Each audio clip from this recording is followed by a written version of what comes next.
الرحيم الحمد لله رب العالمين والعاقبة للمتقين والصلاة والسلام على سيد المرسلين أما بعد فقد قال الله تعالى في القرآن الكريم أعوذ بالله من الشيطان الرجيم بسم الله الرحمن الرحيم وقال ربكم ادعوني أستجب لكم إن الذين يستكبرون عن عبادتي سيدخلون جهنم داخرين وقال أيضا ولما جاء أمرنا شعيبا ونجينا شعيبا والذين آمنوا برحمة منا وأخذت الذين ظلموا الصيحة فأصبحوا في ديارهم جاثمين صدق الله العلي العظيم.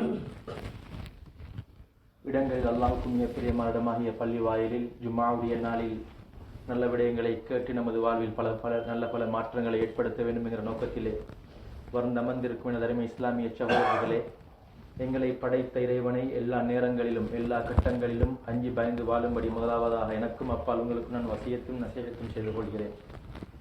அல்லாஹ்வின் நல்லடியார்களே, நாங்கள் அனைவரும் ரமலானுடைய மாதத்தை அடைந்து அதில் 9வது நோன்பை நோட்டவர்களாக இருந்து கொண்டிருக்கிறோம்.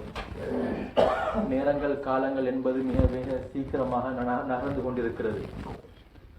முன்னொரு காலம் இருந்தது, நாங்கள் பேசிக்கொண்டிருந்தோம் நேரங்கள் காலங்கள் மிக வேகமாக போய்கொண்டிருக்கிறது என்று. ஆனால் அதனை எமது வாழ்வில் நாங்கள் அன்றாடம் உணர்வோடு கலந்து பார்த்து கொண்டிருக்கிறோம். 2026ஆம் ஆண்டு தொடங்கி நாளையோடு 2 மாதங்கள் முடிவடைகிறது. மீதம் இருக்கிறது 10 மாதங்கள்.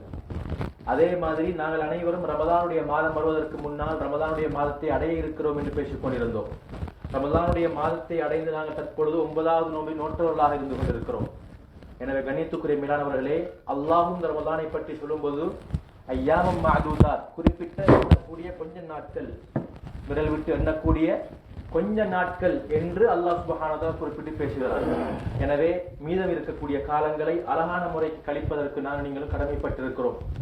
எங்களுடைய வாழ்வில் ரமலான் வந்திருப்பதன் நோக்கம் என்னவென்றால் லஅல்லக்கும் தத்தகூன், நீங்கள் என்னை அஞ்சி பயந்து வாழக்கூடிய அந்த உணர்வை உங்களில் நீங்கள் ஏற்படுத்திக் கொள்ள வேண்டும். எனக்காக வேண்டி நீங்கள் தொழுகையை ஆரம்ப தக்பீரை கட்டினால் சலாம் கொடுக்கும் வரைக்கும் உங்களுக்கு ஆகுமான பேச்சையோ ஆகுமான சாப்பாட்டையோ ஆகுமான அசைவையோ அசையாமல் இருக்கிறீர்களே, இதே போன்றுதான் ரமலானுடைய மாதமும். சூரிய உதயமாகுவதற்கு முன்னால் அந்த ஃபஜ்ரு சாதிகிலே நாங்கள் சுபுஹுடைய அதானுக்கு முன்னால் நோன்பை பிடிக்கிறோம். திரும்ப மகரிபுக்கு சூரியன் மறைந்ததற்கு பின்னால் மகரிபுடைய அதான் வரைக்கும் எங்களுக்கு ஆகுமான சாப்பாடு முன்னுக்கு இருக்க நாங்கள் சாப்பிடுவதில்லை. ஆகுமான மனைவி முன்னுக்கு இருப்பவர்களோடு நாங்கள் ஒன்று சேருவதில்லை என்று அல்லாஹ் சுப்ஹானஹு வ தஆலா ஆகுமான கட்டுப்பாடுகளை வைத்திருக்கிறான். அந்த ஆகுமான கட்டுப்பாடுகளை ஏன் வைத்திருக்கிறான்? என்னுடைய வாழ்வில் நான் எவ்வாறு இதர காலங்களிலும் அல்லாஹ் ஹராமாக்கிய ஹராம்களை நான் முற்றுமுழுதாக தவிர்த்து நடக்க வேண்டும் என்பதற்காக வேண்டி. ஆகுமான விடயங்களையே விடுவோமாக இருந்தால், அது தொழுகையில் இருந்தாலும் சரி, நோம்பிலாக இருந்தாலும் சரி, அதுகளுக்கு என்ன பயிற்சியை தருகிறது? ஹஜ்ஜுடைய காலம், இஹ்ராமை அணிந்து விட்டால் அந்த ஹஜ்ஜுடைய வணக்கங்கள் முடியும் வரைக்கும் குறிப்பிட்ட கொஞ்ச காலங்களுக்கு மனம் பூசுவது கிடையாது, மனைவியோடு ஒன்று சேருவது கிடையாது, தைத்த ஆடைகளை அணிவது கிடையாது. இவைகள் அனைத்தும் எதனை உணர்த்துகிறது? இந்த எல்லா வணக்கங்களிலும் அல்லாஹ் தஆலா ஒரு கட்டுப்பாட்டை வைத்திருக்கிறான். இதே கட்டுப்பாடு ரமலான் அல்லாத காலங்களிலும் எங்களிடம் வர வேண்டும். எல்லா நேரங்களிலும் அல்லாஹ் ஹராமாக்கிய ஹராம்களை நாங்கள் முற்றுமுழுதாக தவிர்த்து நடக்க வேண்டும் என்பதற்காக வேண்டி. அல்லாஹ்வின் நல்லடியார்களே, வணக்க வழிபாடுகள் என்பது அது வெறுமனே சடங்குகள் கிடையாது. அது உணர்வோடு சம்பந்தப்பட்டது, உள்ளத்தோடு சம்பந்தப்பட்டது. உள்ளம் சரியாக அந்த உணர்வோடு அந்த வணக்கத்தில் நான் ஈடுபடவில்லை என்றால் அது வெறும் சடங்கு. அதில் எந்த விதமான பிரயோஜனமும் கிடையாது. சடங்குகளாக மாறக்கூடாது. ரமலானுடைய காலம் என்பது ஒரு கல்ச்சராக, ஒரு கலாச்சாரமாக மாறிவிடக் கூடாது. அது ஒரு பெரிய ஒரு வணக்கம். அந்த ரமலான் மாதம் முழுக்க வணக்கம். அல்லாஹ் ஷைத்தானை கட்டி வைத்திருக்கிறான். ஷைத்தானை கட்டி வைத்தும் ஏன் அதிகமான மக்கள் வணக்க வழிபாடுகளில் ஈடுபடுவது கிடையாது, இரவு வணக்கங்களில் ஈடுபடுவது கிடையாது? நீண்ட நேரம் 3 மணித்தியாலங்கள் 4 மணித்தியாலங்கள் கைவாறு அடிக்க முடியுமாக இருந்தால், 3 மணித்தியாலம் அல்லது 5 மணித்தியாலம் கிரிக்கெட் பார்க்க முடியுமாக இருந்தால், இந்த ரமலானுடைய காலத்திலே இந்த தராவீஹுடைய வணக்கத்திலே, இரவு வணக்கத்திலே என்னால் ஏன் ஈடுபட முடியாது? கணித்துக்குரிய மேலானவர்களே, என்னுடைய நஃப்ஸ், என்னுடைய உள்ளம் மோசமாக இருக்கிறது. என்னுடைய உள்ளம் மோசமாக இருக்கிறது. ஷைத்தான் கிடையாது. அப்படி என்றால் நான் என்ன செய்து கொண்டிருக்கிறேன்? அஃபரஐத மனித்தஹத இலாஹஹு ஹவா, மனிதன் தனது மனோ இச்சையை இறைவனாக ஆக்கி வைத்திருக்கிறான். அந்த மனோ இச்சை, அந்த உள்ளம் எதனை கூறுகிறதோ அதனை செய்து கொண்டிருக்கிறான். கண்ணியத்துக்குரிய மேலானவர்களே, நானும் நீங்களும் இந்த உள்ளத்தை, இந்த சிறு துண்டை நானும் நீங்களும் சீர்படுத்தவில்லை என்றால் நான் முழுவதுமாக கட்டி வைத்திருக்கிறேன். இந்த உள்ளத்தை நான் சீர்படுத்தவில்லை என்றால் என்னுடைய நாவின் மூலமாக வெளியாகுவது மோசமான வார்த்தை, என்னுடைய கையின் மூலமாக ஏற்படுவது அடுத்தவருக்கான அநீதி, அநியாயம். கண்ணியத்துக்குரிய மேலாளர்களே, சிந்திக்கை கடமைப்பட்டிருக்கிறோம். வெறுமனே சடங்கு சம்பிரதாயங்கள் கிடையாது, வணக்க வழிபாடுகள். எங்களிலே நல்ல பல மாற்றங்கள் ஏற்பட வேண்டும். ரமதானை கழித்துக் கொண்டிருக்கிறோம். தாடி பழுத்திருக்கிறது. வயது 30, 35, 40, 50 அடைந்திருக்கிறோம். உண்மையான மாற்றம் எப்போது வந்திருக்கிறது? கண்ணியத்துக்குரிய மேலானவர்களே, சிந்திக்க கடமைப்பட்டிருக்கிறோம். मेरे प्यारे दोस्तों, रमजान का महीना इतना जल्दी आ गया, हम अभी 9 रोजा रखकर बैठे हुए हैं. हम आजकल हर मुसलमान के जुबान में, हर बंदे का जुबान में टाइम बहुत फास्ट हो रहा है, हम सुन रहे हैं. हम अभी रमजान का महीना 9 रोजा इतना फास्ट आ गया, जल्द 8 रोजा हम पकड़ कर हम खत्म कर लिया. इतना फास्ट हो रहा है. अल्लाह रमजान के महीने में को उसके बारे में भी बताने के वक्त क्या बता रहा है? अय्याम मादूदात, कुछ दिनों के लिए है रोजा, रमजान का महीना. हम इसमें गौर करना है. हम जो आने वाले टाइमों में अल्लाह ने रमजान को हम क्यों दिया? तकवा वाला बना जिंदगी गुजारने के लिए.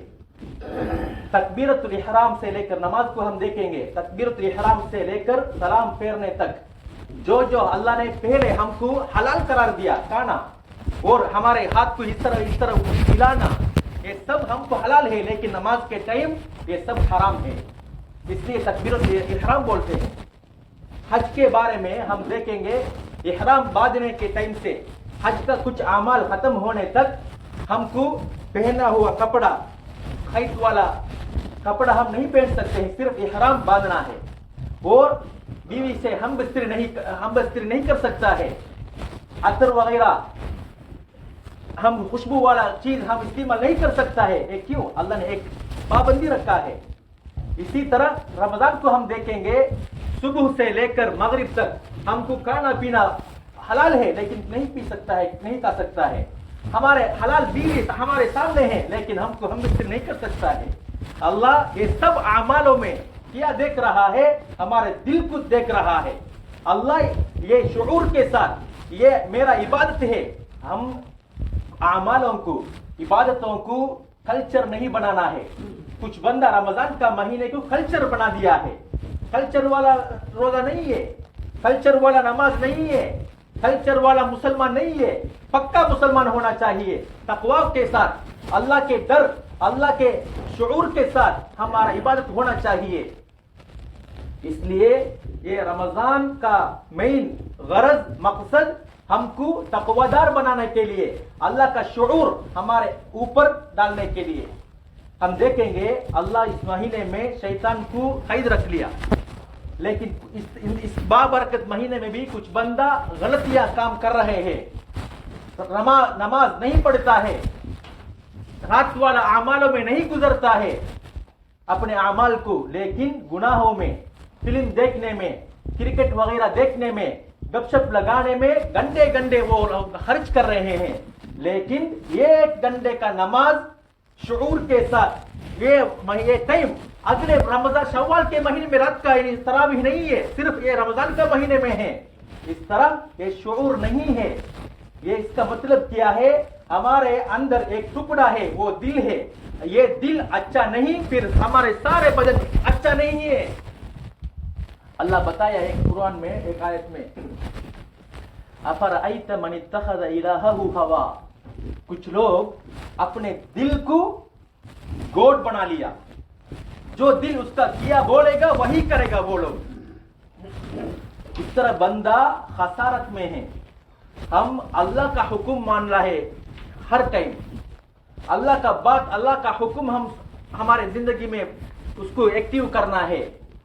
इसलिए हमारे दिल जो बता रहा है हम उसको अच्छा सी चीज है वो हम करना चाहिए, गलत काम है फिर हम शरीयत के मीज़ान में तोलना चाहिए ये काम अच्छा है या नहीं। इसलिए ये बाबरकत का महीने में हम अल्लाह के डरना, अल्लाह का इबादत का शुऊर के साथ इबादत करना चाहिए। ये कल्चर वाला रोजा नमाज ये नहीं होना चाहिए। எனவே கண்ணியத்துக்குரிய மேலானவர்களே, இந்த ரமலானுடைய மாதத்தை அடைந்திருக்கிறோம்। இந்த ரமலானுடைய மாதத்திலே அல்லாஹ் அவனுடைய ரஹ்மத்தை வைத்திருக்கிறான், அவனுடைய மன்னிப்பை வைத்திருக்கிறான், அவனுடைய நரக விடுதலையை வைத்திருக்கிறான்। ஒவ்வொரு நாள் இரவும் பல்லாயிரக்கணக்கான நபர்களை அல்லாஹ் விடுதலை செய்கிறான்। யாரை? எவருடைய உள்ளம் திருந்த வேண்டும் என்ற எண்ணம் கொள்கிறதோ அவரை மாத்திரம்தான்। எவருடைய உள்ளம் எந்த விதமான எண்ணத்தையும் கொள்ளாமல் இருக்கிறதோ அல்லாஹ் அவரை ஏறிட்டு பார்க்க மாட்டான்। அதிகமான ஆயத்துக்கள் எங்களுக்கு பார்க்க முடியும்। அல்லாஹ் என்ன சொல்கிறான்? இல்லல்லதீன தாபு வ அஸ்லஹு, யாரெல்லாம் உண்மையான முறையில் பாவங்களை விட்டு விலகி அல்லாஹ்வின் பக்கம் மீண்டு தங்களை சீர்படுத்திக் கொள்கிறார்களோ அவர்களுடைய பாவத்தை அல்லாஹ் செய்த பாவத்தை அப்படியே மன்னித்து விடுகிறான்। அந்த தௌபா, அந்த உண்மையான தௌபா முன்னைய பாவங்கள் அனைத்தையும் இல்லாமலாக்கி விடுகிறது। ஆனால் எப்படியாப்பட்டவர்? உண்மையான முறையில் அல்லாஹ்விடம் மீண்டு தன்னை சீர்படுத்திக் கொண்டவர், அந்த நோக்கத்தில் இருப்பவர்। அது இல்லாமல் வெறுமனே எப்பொழுதும் போல் அந்த உணர்வோடு இருந்தால் அல்லாஹ் அவரை ஏறிட்டு பார்க்க மாட்டான்। நபி மூசா அலைஹிஸ்ஸலாம் அவர்களை முன்னால் கடல், பின்னால் ஃபிரௌனுடைய படை பாதுகாத்தது யார்? அல்லாஹ்। எப்படி பாதுகாத்தான்? அல்லாஹ்வுடைய ரஹ்மத்தை கொண்டு பாதுகாத்தான்। நும்ரூத் பெரும் கூட்டம் இப்ராஹிம் அலைஹிஸ்ஸலாம் அவர்களை நெருப்பு கூண்டில் செலுத்துகிறான்। அல்லாஹ் அந்த நெருப்பில் இருந்து நெருப்புக்கு உடனே ஓர்டர் போடுகிறான், ஏ நெருப்பே நீ இப்ராஹிமுக்கு சாந்தமானதாக ஆகிவிடு। யார் ஓர்டர் போட்டது? அல்லாஹ்। எதன் மூலமாக? அவனுடைய ரஹ்மத்தின் மூலமாக। யூனுஸ் அலைஹிஸ்ஸலாம் அவர்கள் அந்த தஸ்பீஹை செய்யவில்லை என்றிருந்தால், லா இலாஹ இல்லா அன்த சுப்ஹானக இன்னி குன்து மினல் ஸாலிமீன் என்கிற அந்த துஆவை திக்ரை செய்யவில்லை என்றிருந்தால் கியாமத் நாள் வரும் வரையிலும் அந்த கடலிலே அந்த மீனுடைய வயிற்றிலே இருந்திருப்பார்கள்। கண்ணியத்துக்குரிய மேலானவர்களே, அல்லாஹ் எங்களுக்கு சில நல்ல காரியங்களை ஆக்கி வைத்திருக்கிறான்। நோன்பை, தொழுகையை, அதே போன்று தௌபாவை எல்லாத்தையும் அழகான முறைக்கு தந்து வைத்திருக்கிறான்। எல்லா சாதனங்களையும் எங்களுக்கு முன்னால் அல்லாஹ் தஆலா அனைத்து வாசல்களையும் திறந்து வைத்திருக்கிறான்। ஒரு அடியான் அவனுடைய பாவ செயற்பாடுகளில் இருந்து மீண்டு நல்ல வாசலுக்கு திரும்பு, சொர்க்கத்தின் பக்கம் திரும்பு, அல்லாஹ்வுடைய சிந்தனையின் பக்கம் திரும்பு என்பதற்காக வேண்டி இதனை விட்டுவிட்டு ஒரு மனிதன் செயல்படுவானாக இருந்தால், இவன் தான் நஷ்டவாதி। எனவே கண்ணியத்துக்குரிய மேலானவர்களே, எங்களை படைத்த இறைவனே சொல்கிறான், உதுஊனி அஸ்தஜிப் லக்கும், என்னிடம் துஆ கேளுங்கள், நான் உங்களுடைய தேவைகளை நிவர்த்தி செய்கிறேன், உங்களுக்கு விடையளிக்கிறேன்। நாங்கள் நோம்புடைய மாதத்தில் எத்தனை முறை அல்லாஹ்விடம் கையேந்துகிறோம் கண்ணியத்துக்குரிய மேலானவர்களே? சுபுஹுடைய நேரம், இஃப்தாருடைய நேரம், சஹருடைய நேரம், அதான் சொல்லி இகாமத் சொல்லப்படுகின்ற நேரம், யார் கையேந்துவது? எத்தனையோ மக்களிடம் எங்களுடைய தேவைகளை நாங்கள் முறையிடுகிறோம், எனக்கு அது தேவை, எனக்கு இது தேவை, எனக்கு அது இல்லை, எனக்கு இது இல்லை। படைத்த இறைவனிடம் எப்போது கதைத்தது? சஹருடைய நேரத்துக்கு எழும்புகிறோம், 2 ரக்காத்தை தொழுது விட்டு அதிலே சுஜூதிலே, தமிழ் அரபில் திறந்தவர்கள் அரபிலே, அரபு தெரியாதவர்கள் மனதிலே எத்தனை பேர் துஆ கேட்டிருக்கிறோம் கண்ணியத்துக்குரிய மேலானவர்களே? எத்தனை எங்களுக்கு யாருக்கு தெரியும் நாளை என்ன நடக்கும் என்று? நாளை அடுத்த கணம் ஃபியூச்சர் லைஃப் எனக்கு என்ன உண்டாகும் என்று யாருக்கும் தெரியாது। நாங்கள் யாரிடம் முன் வைத்திருக்கிறோம்? கண்ணியத்துக்குரிய மேலானவர்களே, சிந்திக்க கடமைப்பட்டிருக்கிறோம்। ये रमजान का महीने में हर टाइम अल्लाह का रहमत, अल्लाह का मगफिरत, इत्क मिनन नार, जहन्नम से आजादी हर दिन हर टाइम अल्लाह से होता है। हर रात रमजान का महीने में हर रात जहन्नम से आजादी अल्लाह बहुत बंदों को करता है। लेकिन जो कौन बंदे को इल्लल्लज़ीना ताबू व अस्लहू, को जिस बंदे का दिल में मैं अल्लाह के साथ मैं रुजू कर लिया, मेरे सब गुनाहों को पक्का मैंने तौबा कर लिया, मैं दूसरा मर्तबा में नमाज को नहीं छोड़ूंगा, दूसरा मर्तबा में ये हराम चीज में नहीं खाऊंगा, ये चीज में मैंने हराम चीज में मैं नहीं लगाऊंगा। इस तरह पक्का तौबा करके अपने आप को जो बंदा इस्लाह करेगा वो बंदे को جو ویسے اس کا دل میں کچھ بھی شعور نہیں ہے، اس بندے کو اللہ اس طرح بھی نہیں دیکھے گا، اس طرح بھی نہیں دیکھے گا۔ یہ ہمارے دل میں پکا اصلاح کا شعور، نیت ہونا چاہیے۔ اللہ شعیب علیہ السلام کو کس طرح بچایا؟ اللہ کا عذاب آیا، لیکن شعیب علیہ السلام کو اور ایمان والوں کو اللہ بچایا برحمت منا، میرے رحمت کی وجہ سے۔ اور اسی طرح پیچھے فرعون، سامنے سمندر، موسیٰ علیہ السلام کو کون بچایا؟ اللہ، اس کے وجہ سے، اللہ کا اس کا رحمت سے۔ نبی اکرم صلی اللہ علیہ وسلم خود بتایا مجھے جنت جانے کا موقع نہیں ملے گا الا ایتغمدنی اللہ برحمتی، اللہ اس کا رحمت سے مجھے اندر نہیں داخل نہیں ہونے گے، اس تک میں نے جنت میں بھی نہیں جا سکتا ہے۔ اس لیے اللہ کا رحمت بہت اہم چیز ہے۔ ہم افطار کا ٹائم، سحور کا ٹائم، اذان اور اقامت کا ٹائم، یہ بابرکت رمضان کے مہینے میں کتنے بندہ اللہ کے پاس ہاتھ اٹھا کر اس کے لیے، اس کا گناہ کے لیے، اس کا ضروریت کو کون پیش کیا؟ لیکن ہم بہت بندوں کے سامنے بات کر رہے ہیں، مجھے یہ چاہیے، مجھے یہ نہیں چاہیے، فیوچر والا میں اس طرح میرا نیت ہے، یہ کس کو پکا ارادہ ہے میں اگلے دن تک میں زندہ رہوں گا؟ ہمارے فیوچر کے لیے ہم کس کے پاس سفرت کرنا ہے؟ اللہ کے پاس۔ اللہ خود قرآن میں بتایا ادعونی، مجھ سے آپ لوگ مانگو، مجھے پکارو، استجب لکم، میں آپ کے دعاؤں کو میں قبول کرنے والا ہوں۔ یہ کون بتایا؟ اللہ نے بتایا قرآن میں۔ اللہ یہ دعا کو ایک عبادت مستقل، ایک الگ عبادت کے نام سے اللہ نے بتایا، ان الذین یستکبرون عن عبادتی، مجھ سے جو بندہ تکبر کے ساتھ دعا نہیں مانگے گا، کہ دعا نہیں مانگنے کا صفت تکبر کا صفت ہے۔ یہ اللہ کو میں گوڈ نہیں مان رہا ہوں، جو بندہ اللہ کو گوڈ مانے گا، پھر اس لیے مجھ سے اوپر ایک قوت ہے، ایک طاقت ہے، اس لیے میں گوڈ سے مانگوں گا۔ اس لیے دعا کو مخ عبادت کا جڑ بتایا ہے۔ کیوں؟ اگر میرے لیے ایک رب ہے، پھر میرا اس کا یاد آ جائے گا، میرا سب کاموں میں، فیوچر پلانوں میں نے اس کو بتاؤں گا۔ ہم کس طرح ہمارے ایک چیز ہم شروع کرنے سے پہلے ہمارے بیوی کو ہم بتاتے ہیں، ہمارے والدین کو بتاتے ہیں، ہمارے دل پیارے دوستوں کو ہم بتاتے ہیں، اسی طرح ہمارے سب چیزوں کو اللہ کو بھی بتانا چاہیے۔ اس لیے زیادہ سے زیادہ اس بابرکت رمضان کے مہینے میں اس کو اپرچونٹی سمجھ کر اس کو استعمال کرنا چاہیے۔ اللہ سبحانہ و تعالیٰ سب کو توفیق عطا فرما۔ وآخر دعوانا الحمدللہ رب العالمین۔